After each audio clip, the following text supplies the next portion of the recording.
Would you like to join our cult? Here, have some Kool-Aid. It's not bad at all. Let me prove it to you.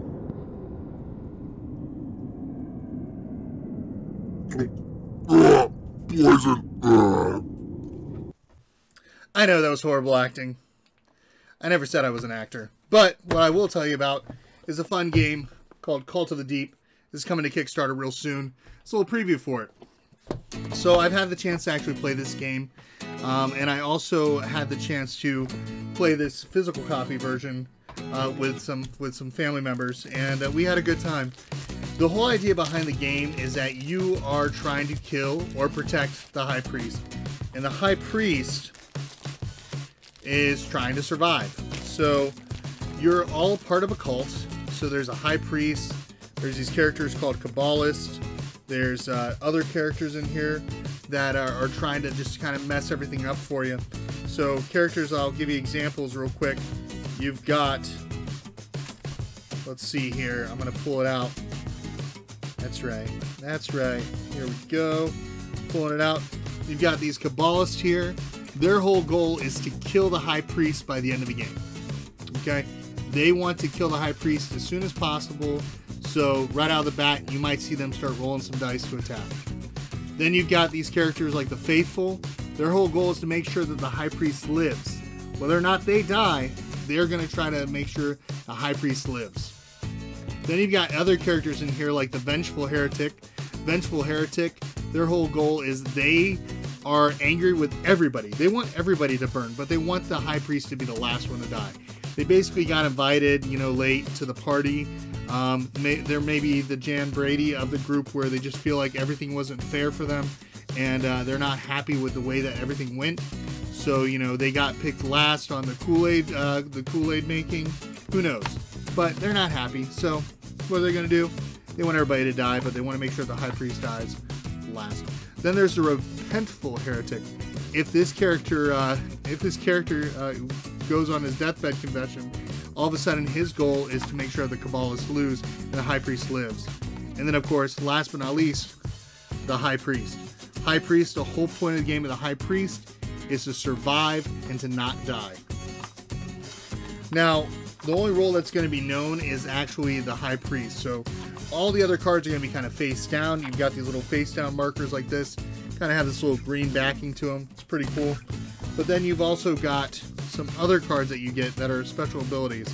And I'll kind of show these because every character is going to have so much life or blood. And so that's where these little cards come into play. And these are special roles that everybody will see. And if I can put them right side up, that'd be a whole big difference. So let me do that. So you've got things like the Necromancer. This is a special variation where if your character dies, they can make it a chance to possibly come back to life. You've got characters like the Astrologer, the Alchemist, who can alter the dice.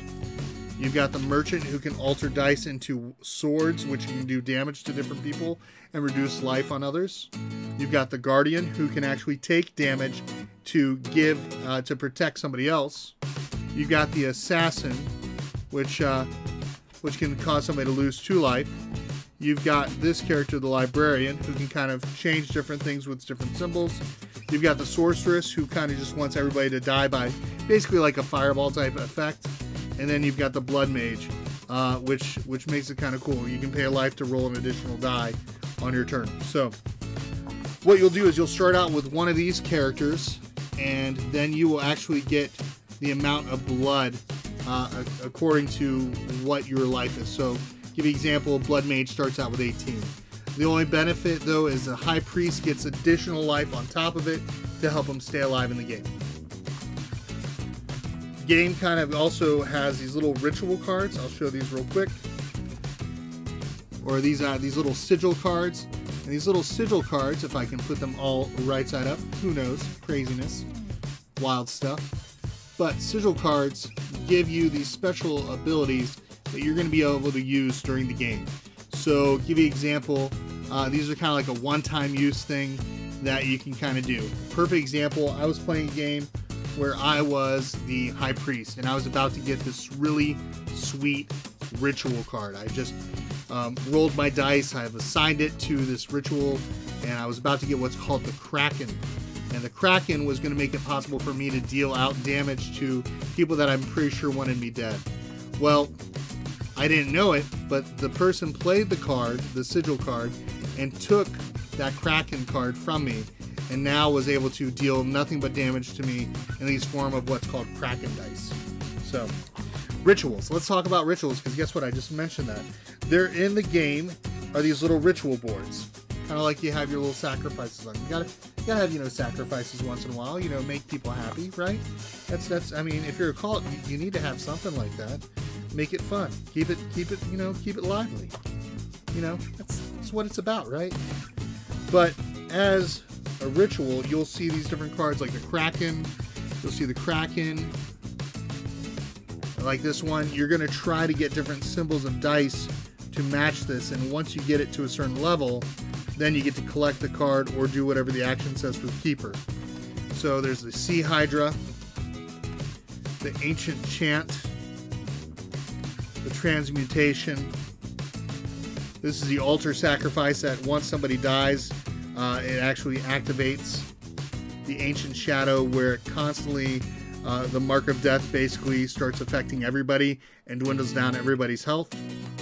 There's an Astral Rift, where once you activate it, you actually then are going to roll the dice and see what special action it's going to do. You've got Sirens. These have things related to coins that can alter the game. Blood Rites. And that's kind of what you get in the rituals. So rituals kind of make it possible for you to kind of change things up. Like, let's say I want to do some more damage to somebody, but my dice didn't roll very well. Well, the symbols on the dice can actually be attributed to these types of cards. So the blood, give you an example. There's the blood bites. It says I can gain 2 life, or if I'm keeping it during my roll phase, I can roll 1 additional die. So, and that's something neat. But during the ritual time, if I roll the double swords, I can use it to take the action or take the ability. So that's something that's really neat about the game. You do get some dice to actually roll. The dice that are in here, remember, this is a prototype copy. This is not the official copy. So, of course, I've got little stickers on them. It's kind of what it is. But the way that the actual copy looks like for the final does look really neat with them being actually engraved. But you've got the different symbols. You've got the sword. You've got the little scroll. You've got the kind of Kraken sacrifice symbol. You've got these little black dice, which have numbers 1 through 4 all along them. Those are the Kraken dice. You've got the just kind of the daggers and everything on there, and you got a kind of this little swirly thing. I don't remember what the swirly thing's called. It's cool. But yeah, the whole point of the game is that you're going to kind of roll dice Yahtzee style, assign it to either different players, assign it to the rituals, and kind of do the actions. And what's interesting is that other players at the time before you fully commit, they can respond to what your dice are and change it up to mess you up or to help you. So that's something that they can do. If you have a dice that actually matches your symbol of your character, and I'll show this to you real quick, if I can find where I put it. Where did I put it? I don't know. Who knows where it could be? There it is, like the astrologer. See the little swirly thing? That's right. Guess what? If you assign that to you, you can automatically add some blood to your health. You can have more than the actual health. So like, see, if you start off with the astrologer, it says 18. It doesn't mean you stop at 18. You can continue adding to your health. That's the nice thing about the game. So somebody that wants to play for the long game, like the Vengeful Heretic, or maybe the High Priest, they might be trying to build up their life as much as possible. But what's interesting is that nobody else knows who everybody is. The only person that we know for sure is the High Priest, and that's what made this game a lot of fun. Because at one point, the High Priest, I was faithful in a game. High Priest started attacking me and killing me. And I'm trying to protect him. It was a wild game, a lot of fun. If you get a chance, watch our playthrough of it where we played with the designer of the game, Sam Stockton, and we played with Matt Teitelbaum, Conrad from Meeple Disney. We played with Justin Japer the Word and Daniel from Kidsplaining, and it was a very wild game.